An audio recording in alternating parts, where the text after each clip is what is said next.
إن الحمد لله نحمده ونستعينه ونستغفره ونعوذ بالله من شرور أنفسنا ومن سيئات أعمالنا من يهده الله فلا مضل له ومن يضلله فلا هادي له وأشهد أن لا إله إلا الله وحده لا شريك له وأشهد أن محمدا عبده ورسوله يا أيها الناس اتقوا ربكم الذي خلقكم من نفس واحدة وخلق منها زوجها وبث منهما رجالا كثيرا ونساء واتقوا الله الذي تساءلون به والأرحام إن الله كان عليكم رقيبا يا أيها الذين آمنوا اتقوا الله وقولوا قولا سديدا يصلح لكم أعمالكم ويغفر لكم ذنوبكم ومن يطع الله ورسوله فقد فاز فوزا عظيما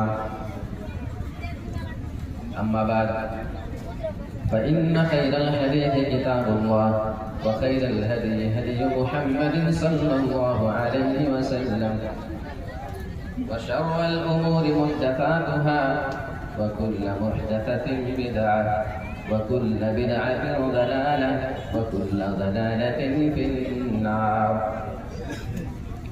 أعوذ بالله من الشيطان الرجيم بسم الله الرحمن الرحيم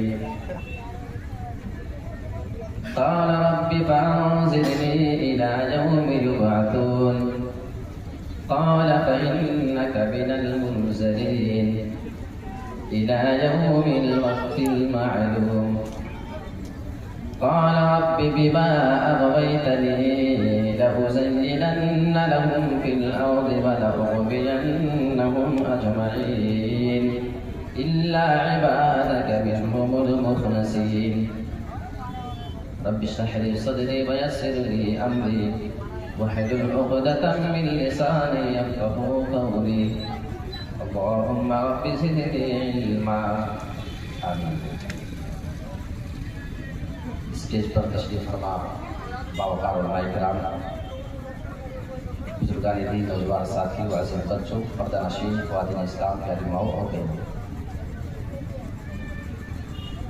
کل ہی سے اور 2 دن پہلے سے یہ موسم کی خرابی کا ڈر لگا ہوا تھا، لیکن اللہ کا شکر ہے کہ اس کے آس پاس کے علاقے میں بارش کے باوجود آپ کا یہ علاقہ محفوظ رہا، اور ابھی تھوڑی دیر پہلے مختصر بودا بادی بھی نظر آئی، لیکن الحمدللہ فی الحال موسم صحیح ہے. لہٰذا میں بغیر کسی تمہید کے آپ کے سامنے کچھ باتیں رکھنے کی کوشش کروں گا. اللہ رب العالمین سے ہم دعا کرتے ہیں کہ پروردگار عالم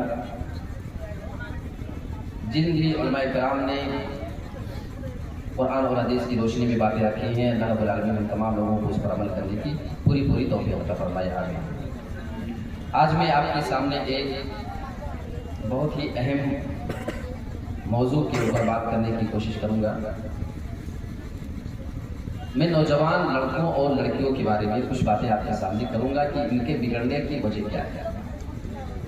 اگر کسی بھی معاشرے کے نوجوانوں کو بگاڑ دیا جائے تو وہ معاشرہ دھیرے دھیرے پستی اور تنزلی کی طرف چلا جاتا ہے. وہ معاشرہ پھر ترقی نہیں کر سکتا. اس کے بہت سارے اسباب ہیں، ان میں سے ہم کچھ اسباب کو دیکھنے کی کوشش کریں گے اور اس کا حل کیا ہے، ہم نوجوانوں کو کیسے بچا سکتے ہیں اس سے، یہ بھی انشاءاللہ دیکھنے کی کوشش کریں. سب سے اہم اور جو پہلی بات میں آپ کے سامنے رکھنا چاہوں گا کہ انسان کا اپنا قیمتی وقت، اپنا ٹائم ضائع اور برباد کرنا. یہ وقت بہت قیمتی ہے.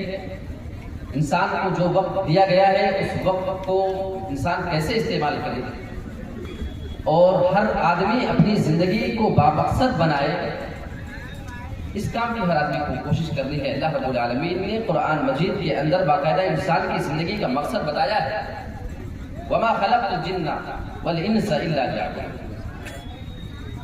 تو انسان کا فضول کے کام میں اپنے وقت کو برباد کرنا، یہ اس کی بگاڑ کا ایک بہت اہم سبب ہے۔ دوسری بات اگر میں آپ کے سامنے بات کروں تو ہر آدمی کے ہاتھ میں یا ہر آدمی کی جیب میں وہ چیز موجود ہے، وہ ہے موبائل۔ موبائل کا فتنہ یہ ایک ایسا فتنہ ہے، یقین مانے جتنا برباد آج نوجوان کو اس موبائل نے کیا ہے، شاید یہ بہت کم چیز انسان کو برباد کرنے میں اتنا شامل ہے۔ آج ہمارے گھروں کے چھوٹے چھوٹے بچے موبائل کے عادی ہیں۔ اگر انہیں صبح سویرے اٹھ کر کے موبائل نہ دیا جائے، 2 سال 4 سال 3 سال کے بچے ہوتے ہیں، تو ایک الگ سا ماحول گھر میں نظر آتا ہے۔ ہم مجبور ہو جاتے ہیں کہ بچے کو موبائل دے دو، تبھی ہم جا کر کے اپنی جان سے چھڑا پائیں گے۔ اس میں ہماری ماؤں اور بہنوں کو بھی غور کرنا چاہیے۔ یہ آپ کا معمولی معصوم سا بچہ جب صبح اٹھتا ہے، وہ اپنی ماں کے پاس جاتا ہے، اپنے باپ کے پاس جاتا ہے، پریشان کرتا ہے، شرارتیں کرتا ہے، بچہ تو کرے گا۔ مائیں اس بچے سے اپنا جان چھڑانے کے لیے اور چھٹکارا پانے کے لیے اس کے ہاتھ میں موبائل تھما دیتے ہیں۔ کوئی گیم لوڈ ہے، اس کو لگا کے دے دیا، یا یوٹیوب سے یا فیس بک سے یا کہیں سے کوئی ویڈیو وغیرہ اس کو دے دیا، اپنا بچہ دیکھ رہا ہے۔ 2 سال کے بچے موبائل چلا رہے ہیں۔ یہ موبائل کا غلط استعمال جو آپ اپنے بچے کو جس کی عادت ڈال چکی ہوگی، یقین مانے اتنا خطرناک اس کا نقصان ہے کہ ابھی تھوڑے دن پہلے میرے سامنے سے ایک ویڈیو سوشل میڈیا پر گزری۔ ایک 8 10 12 سال کا بچہ ہے، موبائل کی عادت اور لت اس کو لگی ہوئی ہے، لیکن ماں کا اس موبائل پہ فون آ گیا اور تھوڑی دیر ہال وغیرہ میں بیٹھ کر کے فون سے بات کر رہی، CCTV کیمرہ گھر میں لگا ہوا تھا۔ ماں بات کر رہی ہے، بیٹا بار بار پریشان ہے کہ موبائل ہم کو کب ملے گا۔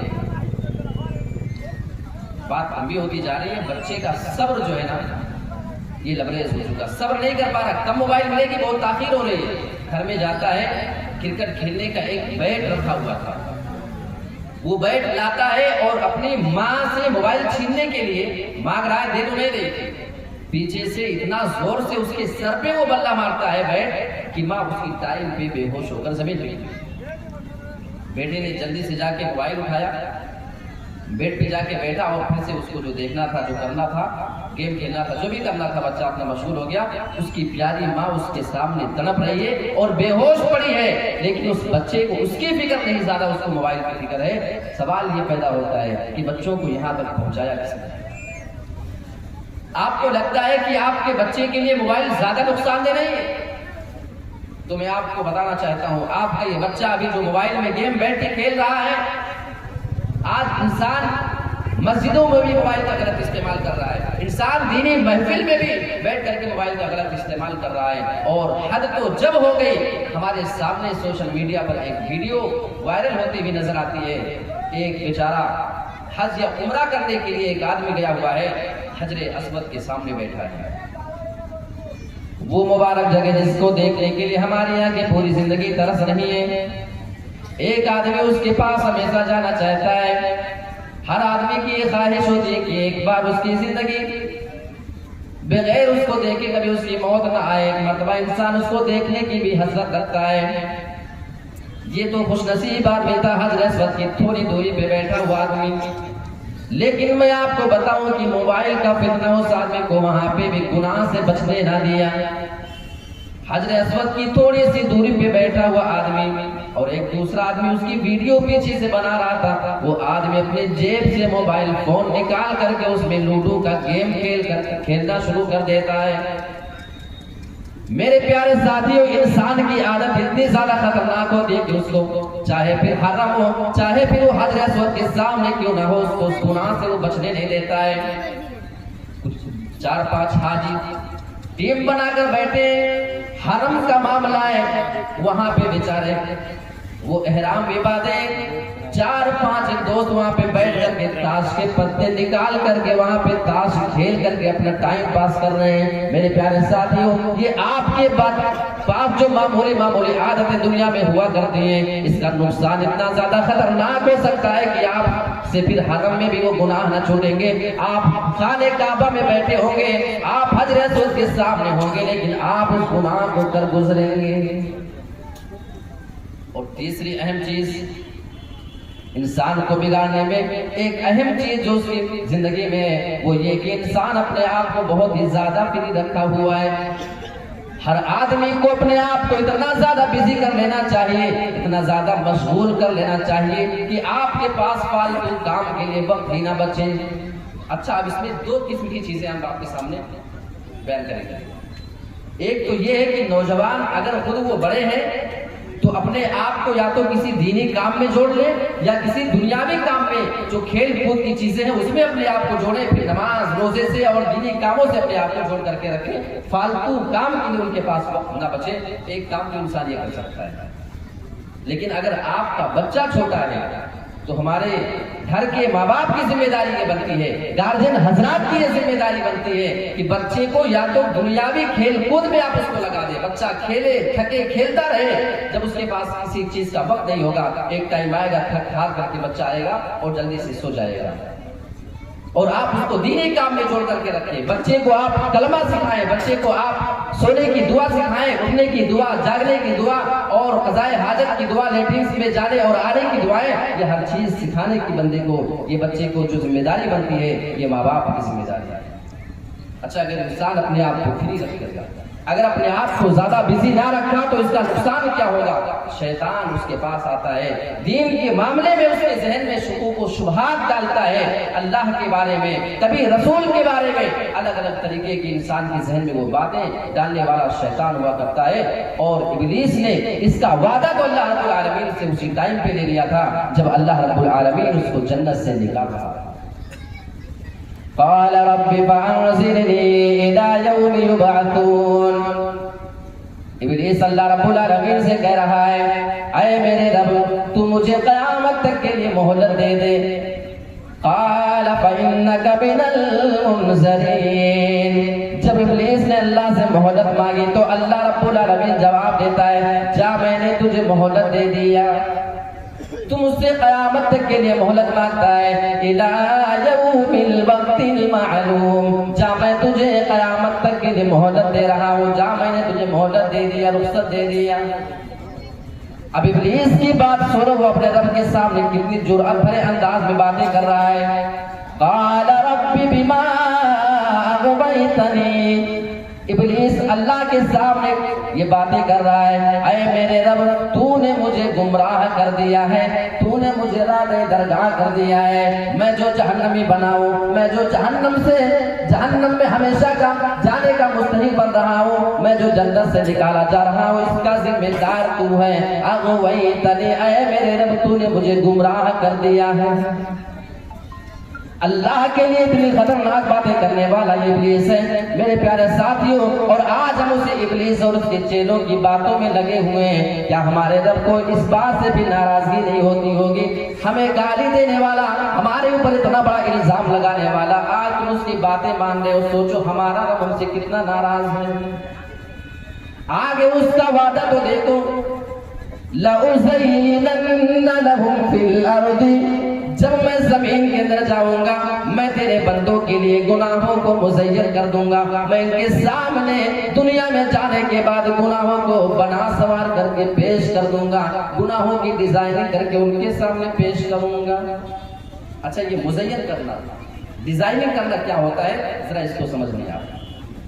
یہ آپ کا مائک ہے، دیکھنے میں زیادہ اگر اچھا نہ ہو، آپ اس کو اوپر سے اتنا اچھا کور چڑھا دیں، اتنا خوبصورت بنا دیں کہ دیکھنے میں آپ کو اچھا لگنے لگے۔ کبھی کوئی معمولی قسم کا گفٹ شادی وغیرہ میں دینا ہو، سینکڑوں لوگ گفٹ دے رہے ہیں، کون ڈبہ کھول کے دیکھنے جائے گا کہ کون سا گفٹ کس کا ہے؟ 100 روپے کا سامان لیا، اوپر سے اچھی خاصی پیکنگ کرایا، ڈیزائننگ کرا دیا، لے جا کر کے دیا، معلوم ہوتا ہے کہ کوئی بہت قیمتی چیز اندر ہوگی، حالانکہ زیادہ اچھی چیز ہے نہیں، لیکن اس کی ڈیزائننگ اس کو خوبصورت بناتی ہے۔ ابلیس یہی باتیں کہہ رہا ہے، لَأُزَيِّنَنَّ ہم جب زمین میں جائیں گے اللہ تیرے بندوں کے لیے گناہوں کو ہم مزین کر دیں گے، اتنا بنا سوار کر کے پیش کریں گے کہ پھر گناہ ان کو گناہ نظر نہیں آئے گا۔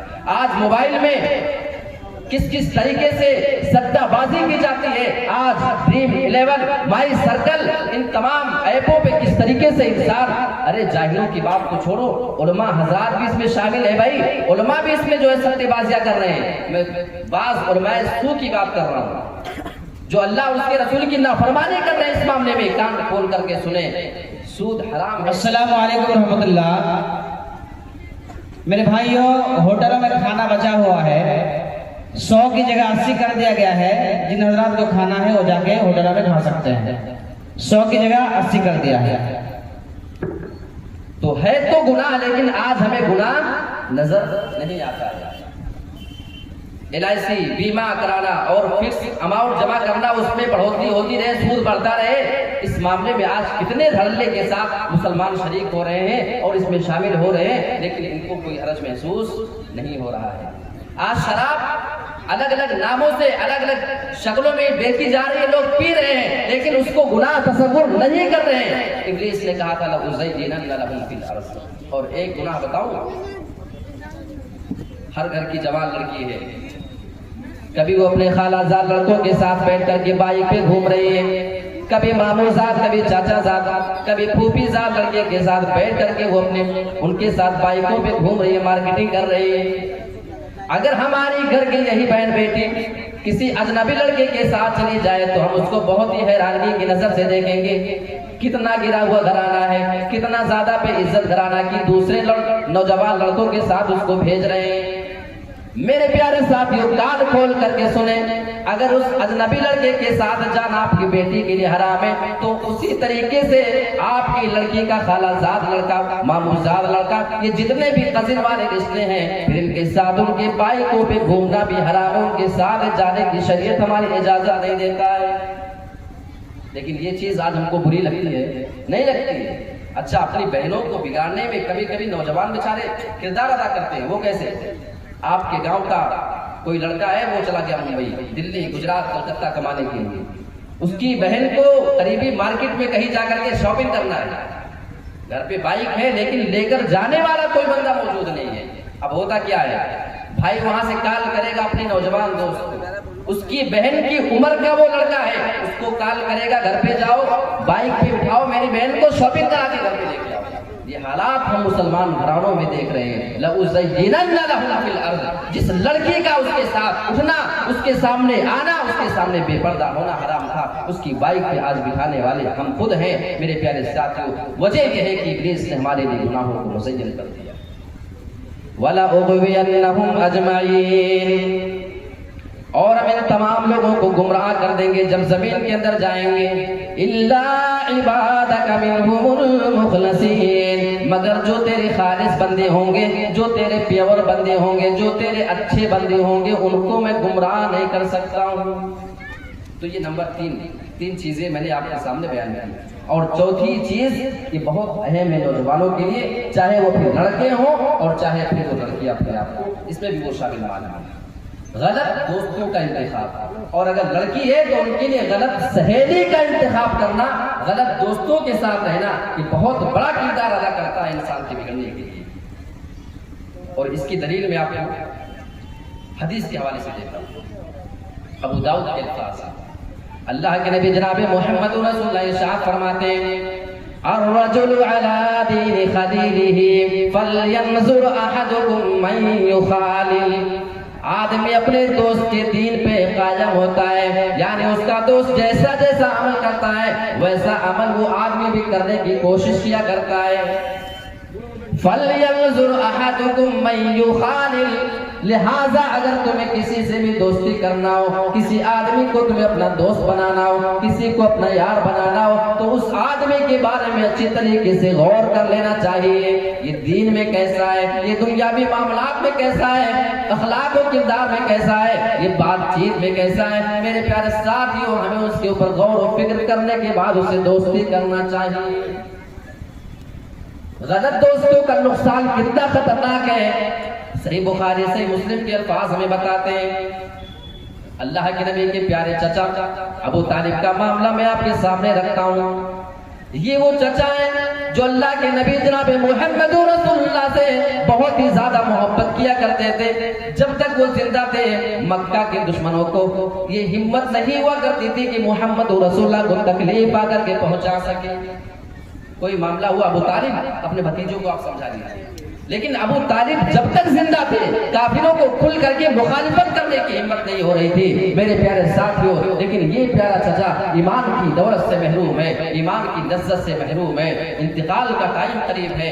اللہ کے نبی جناب محمد رسول اللہ اپنے چچا کے پاس جا کر کے بیٹھتے.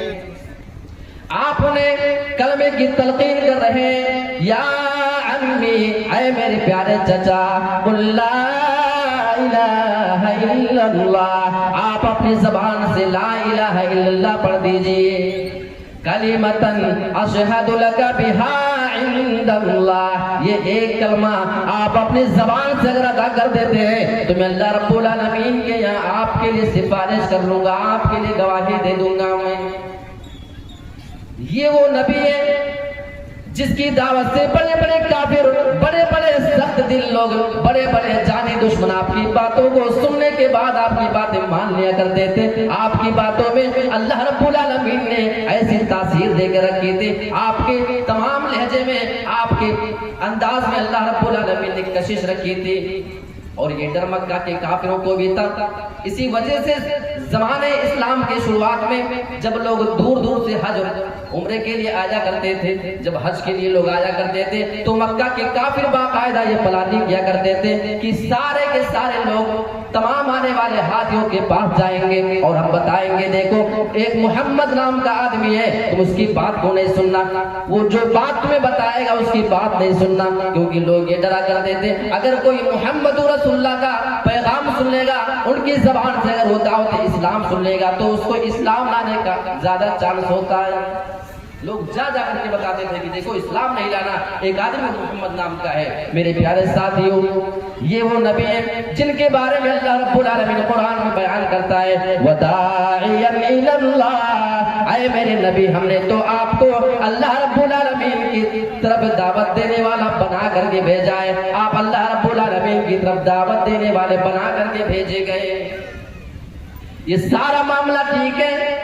آپ بار بار اپنے پیارے چچا کو اسلام لانے کے لیے بار بار دعوت دے رہے تھے. آپ کی دعوت میں اثر بھی ہوا کرتا تھا, آپ کی الفاظ میں مٹھاس بھی ہوا کرتے تھے, اور وہ تو رشتہ داری تھا, وہ تو خونی معاملہ بھی تھا. امید اس بات کی جا سکتی تھی کہ وہ ایمان لے آتے. لیکن وہاں پہ آپ کے دو پورے دوست موجود تھے ابو طالب کے. ایک کا نام ہے ابو جہل اور دوسرے کا نام ہے عبداللہ بن ابو امیہ.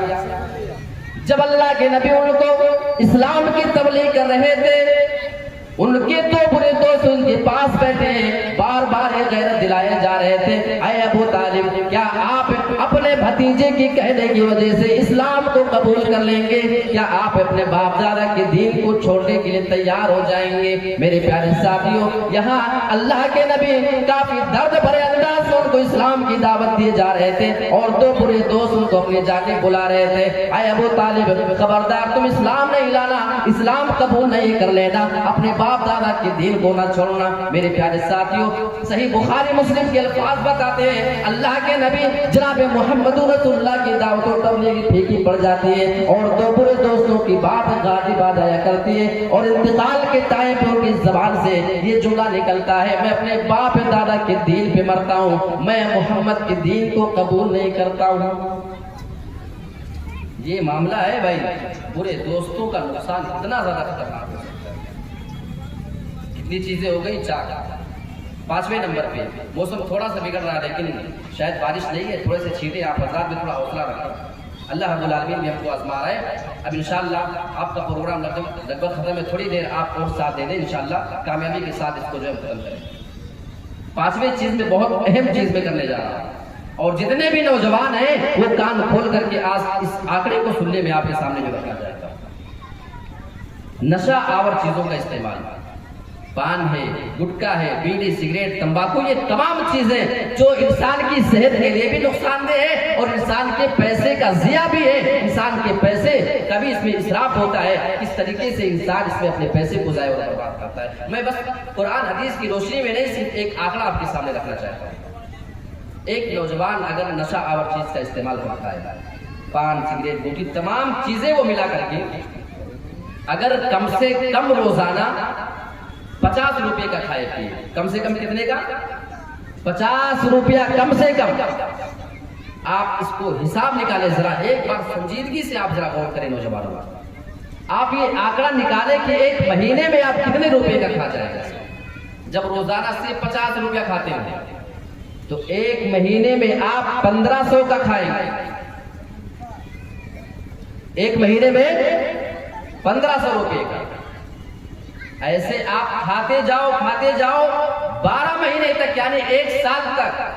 اب اس کو آپ پھر سے کیلکولیٹ کریں اور حساب کریں کہ اگر ایک مہینے میں 1500 کا کھائے ہیں تو 12 مہینے یعنی ایک سال میں آپ کتنے کا پان گٹکا کھائیں گے.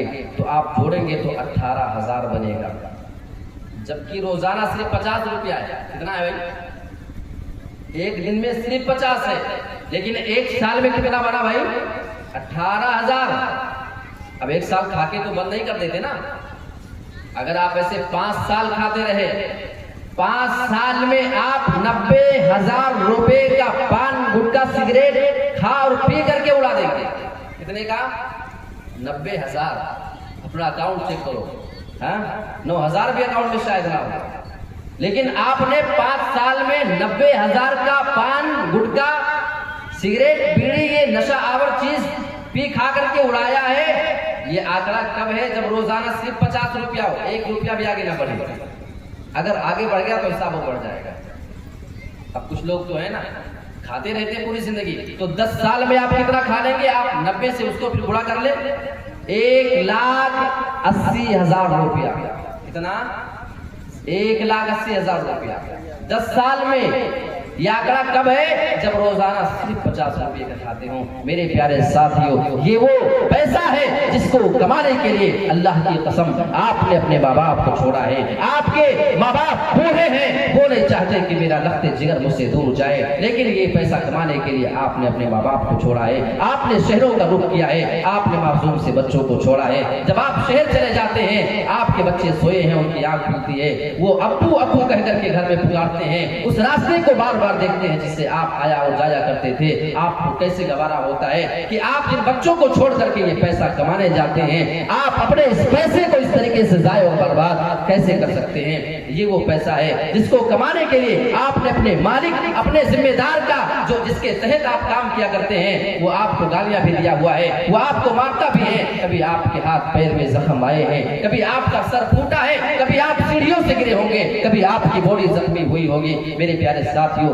یہ وہ پیسہ ہے جس کو کمانے کے لیے آپ نے بہت سارے جتن کیے ہیں، آپ نے بہت ساری پریشانیاں برداشت کی ہیں. اس لیے نہیں کہ گٹکا کھا کے زمین پہ تھوک دیں، اس لیے نہیں کہ سگریٹ اور بیڑی کی شکل میں آپ دھواں میں اڑا دیں. ضرورت اس بات کی ہے کہ آپ اس کو اپنے سیو کرنے کی ضرورت ہے. آج مسلمانوں کو ضرورت ہے کہ وہ بینک بیلنس بھی رکھیں. آج مسلمانوں کو ضرورت ہے کہ مالی اعتبار سے بھی ضرورت اپنے آپ کو ضرورت کے لیے استعمال کریں اور باقی چیزیں بچا کر کے رکھیں. یہ حالات کا تقاضا ہے. آج فضول خرچی جو ہم مسلمانوں میں پائی جا رہی ہے، لاکھوں لاکھ روپے فضول چیزوں میں ضائع اور برباد کرنا، اس معاملے میں ہمیں اور آپ کو غور کرنے کی ضرورت ہے. اگر وہی پیسہ 50 روپیہ مہینے کا، روزانے کا نہیں کہہ رہا، صرف ایک مہینے کا 50 روپے کے حساب سے اگر آپ سال بھر کا جوڑ کے آپ اپنے گاؤں کے مدرسے میں دے دیں، ہر نوجوان یہ اگر ارادہ کر لیں، کتنا؟ ایک مہینے کے 50 روپیہ، تو ایک سال میں کتنا ہو جائے گا؟ آپ اس کو جوڑ لینا.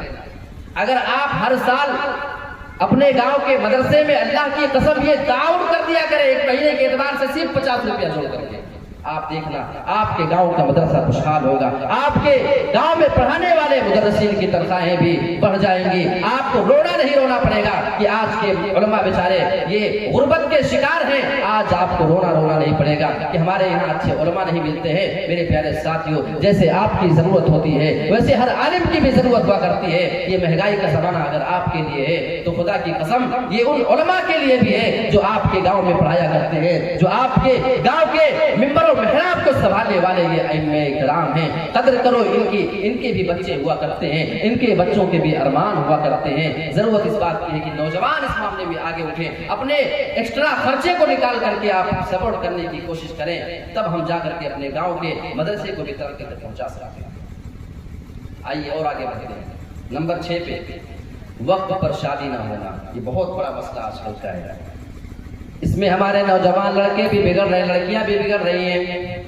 آپ کا علاقہ پھر بھی اس معاملے میں ٹھیک ہے، میں جانتا ہوں اچھی طریقے سے، لیکن بہت سارے علاقوں میں دیکھا جاتا ہے کہ نوجوان لڑکے 25 اور 28 سال کی عمر کو پہنچ چکے ہیں، ابھی تک ان کی شادی کا کوئی انتظام نہیں ہے۔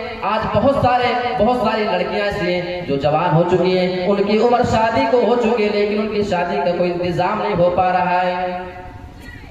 آج اگر ہم بہت سارے علماء کی زبان سے بارہا سنا کرتے ہیں کہ نکاح کو آسان بناؤ اور نکاح کے لیے لڑکیوں کے لیے آسانی پیدا کیا کرو، بارات کو ختم کرو، جہیز کی لعنت کو ختم کرو، میرے پیارے ساتھیوں وہیں پہ ضرورت پڑتی ہے آج ہم لڑکوں کے لیے بھی نکاح کو آسان بنائیں۔ آج ہمیں یہ لگتا ہے کہ جب تک ولیمے میں 1-8 لاکھ روپے کا خرچ نہ کر دیا جائے، جب تک مہر کے طور پہ 2-4 تولے سونے کا انتظام نہ کر دیا جائے، 20-50 ہزار روپے کا انتظام نہ کر دیا جائے، اس وقت تک لڑکے کا نکاح نہیں ہونے والا ہے۔ یہ ماحول آپ کے یہاں کتنے تک کا آپ کے یہاں میں چلتا ہے؟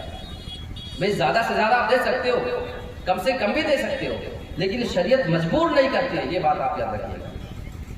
ایک عورت اللہ کے نبی جناب محمد رسول اللہ کے پاس آتی ہے، آپ کے پاس آنے کے بعد کہنے لگے اللہ کے نبی میں اپنے آپ کو آپ کے لیے ہبہ کرتی ہوں، آپ مجھ سے شادی کر لیجئے۔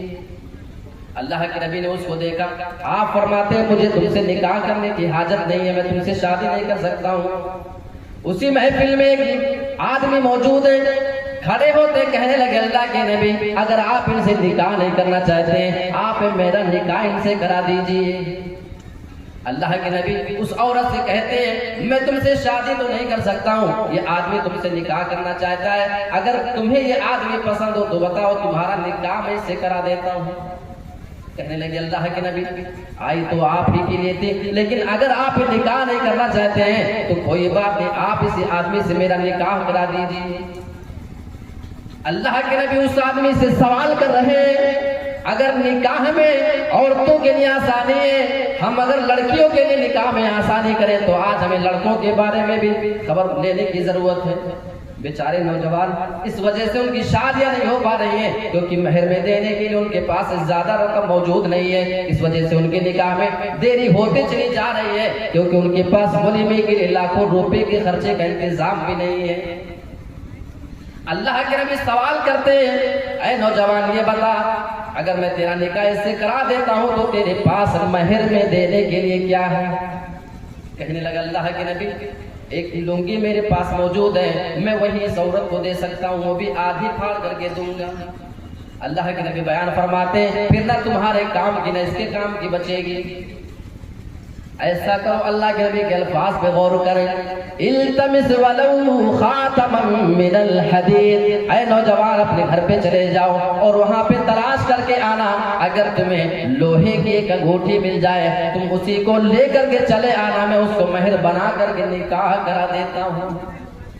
لوہے کی انگوٹھی کتنے روپے کی مل جائے گا؟ بولو آج کے زمانے میں 5 روپے کی ملتی ہے کہ نہیں؟ معلوم ہوا کہ 5-10 روپے کے اوپر بھی مہر باندھی جا سکتی ہے، لیکن آج کل ہمارے ذہن میں اس کا تصور بھی نہیں ہو سکتا ہے۔ السلام علیکم ورحمۃ اللہ۔ کھانا کا ٹوکن 60 روپیہ کر دیا گیا ہے، آپ حضرات جائیے اور کھانا کھائیے 60 روپے میں، اگر کسی کو پیک بھی کروانا ہے تو پیک بھی کرا سکتے ہیں 60 روپے میں۔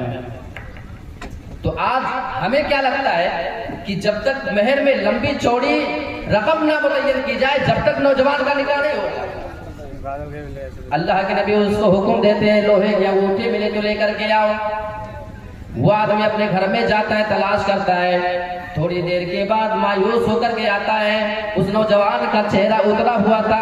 اللہ کے نبی سوال کرتے ہیں نوجوان کیا بات ہے؟ آنے کے بعد کہنے لگا اللہ کے نبی میں اپنے گھر میں تلاش کر کے آ چکا ہوں، مجھے اپنے گھر میں تو لوہے کی انگوٹھی مہر میں دینے کے لیے نہ مل سکی۔